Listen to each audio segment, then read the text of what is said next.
Does anyone really need a 1.2 lens? I guess we'll find out. I'm Daniel Norton. This is my channel where I talk about kind of my experience and my philosophy on photography. I'm a photographer here in New York. Do some tutorials here too as well. If you're interested in that kind of stuff, please subscribe. And let's talk about this. So I was in Adorama, I don't know, maybe a month ago. With myself, I believe Seth was there as well, and Vanessa Joy. And we were, I can't remember why we were there, but we were all kind of there talking. I think we were talking to John. And this guy comes up to us and he says, you know, do you really need to shoot at 1.4 or 1.2? I can't remember which one he said.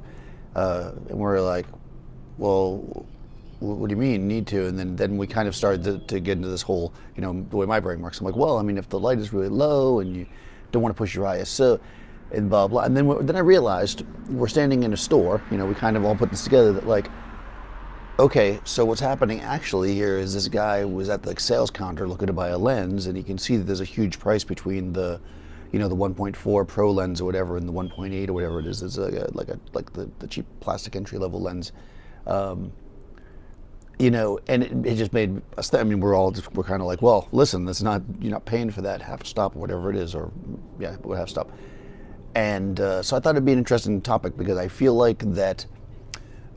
As much as I say and believe, and you should work with what you got, you know, I also see tons of videos where it's like, oh, you don't need the blah blah and get the cheapy blah blah blah. It's as good as. Well, the thing is this: most camera manufacturers have different levels of lenses and stuff, and a lot of times those levels of lenses are separated not only by whatever they might call it, like Canon has like the L lenses, and then the non-L lenses, I guess. But also they do it with the f-stop. So usually it's like normally the lesser category of lenses by a manufacturer generally has the slower f-stops as well. So when you're looking at it, you're just like, oh well, to go from the Nikon blah blah blah f2 lens to the 1.4 lens is $800 difference or something, you know, and you're just like, well, geez, do I need that one extra stop away? Is that for $800? But the reality is that that's not really what you're paying for. You are on some level, sure, you get a faster lens, which is nice, but the thing is, when you're making photo equipment, any kind of equipment, whether it be lenses, lighting, whatever, anything you're talking about, you know, there's different things that go into it. So like a cheaper lens will have probably cheaper glass in it. You know, it's not just that it's slower glass, it's also cheaper, which means it's more likely to flare, have chromatic aberrations. You know, the build of it might be have more plastic in it, you know, so that it's more likely to break and wear down over time. I think actually in Canon lenses too, if you get like the entry level stuff, even the back piece that goes to the camera is plastic, whereas the Pro stuff is metal. You know, because they're thinking that somebody that buys this cheap lens on their entry-level camera is probably not taking it off very much, so the plastic is probably fine. But if you're going to be a real advanced amateur or a pro and you're switching your lenses and beating them up a lot, you know, having it be plastic at the back is going to be a problem over time.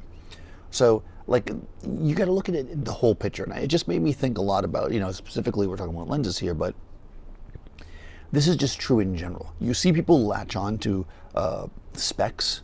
People that haven't actually used equipment or don't really have much knowledge of it, they look at these spec sheets and they just start comparing things, because you know the internet makes that so easy now, where it's like you can put up 3 things and put them next to each other and look at the specs. But the reality is that those numbers, while they aren't lying, aren't telling the whole story. And I think that what you've got to do is you have to remember that you get what you pay for. And I'm sorry, say as much as you want that some people are ripping you off with brand names, whatever, but I've been around long enough doing this that you get what you pay for. You never, if something is too cheap or too good to be true, there's a reason. That doesn't mean that it won't work for your purposes, you know. And actually, when I used to shoot all zoom lenses back in the day, I did in fact have like the cheap, the plasticky 50mm for Canon that I used to throw on there sometimes when I just wanted to kick around lens.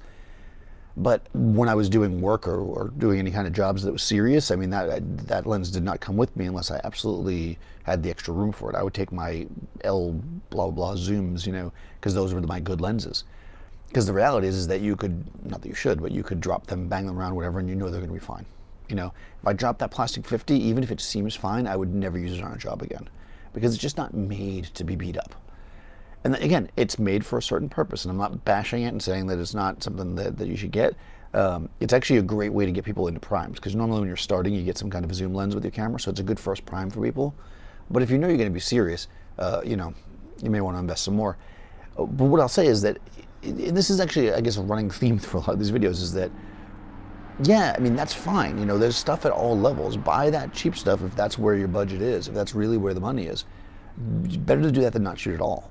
But at the same time, don't think that you're going to get, oh, well, I don't, you know, I always shoot at f5.6, so why would I care, you know, if it's a 1.4 versus a 1.8? Well, there's a difference. You know, the lens quality is going to be different. The way it's built is different. There's different levels of it. And that's something to keep in mind. And this is true, again, like I say, about all equipment. Like, you could look at a softbox and be like, okay, you know, here's a 2x3 softbox from generic brand number one, and then there's a 2x3 softbox from a Shimura. And yeah, when you're first using them, they probably seem pretty much the same, you know. And you might say, well, I don't use softbox so much, and that might be fine, right? But don't tell yourself that you're just paying the extra money for the name, because you're not. You know, there's a reality to it. The better product is going to last in almost all cases. I mean, sure, there's the rare thing that's like overpriced. And actually, I've seen some really junky brands that actually were expensive when they first came out and couldn't sell anything. Then next thing you know, they became like a cheap brand. But it was like when they first launched, they were like, no, we're as good as, and they had their prices up high, and then nobody bought it, or they realized it was junk and it went down, and they found their market, right?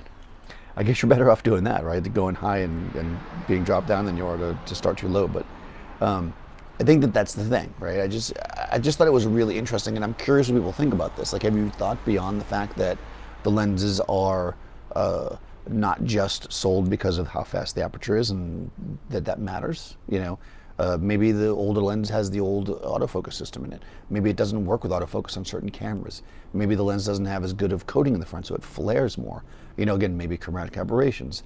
Maybe it doesn't, you know, maybe it's not as sharp at the edges. You know, these are things that you're paying for in lenses, more so than the actual aperture. So don't be fooled by that. Don't think that, oh, okay, well, 1.4, I don't need it because I have 1.8.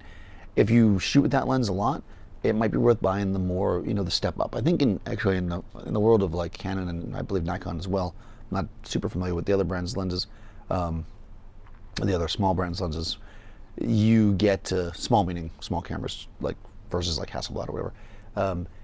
You generally have like a cheap 50, let's say if we're looking at the 50s, and then you've got like the beginner pro 50.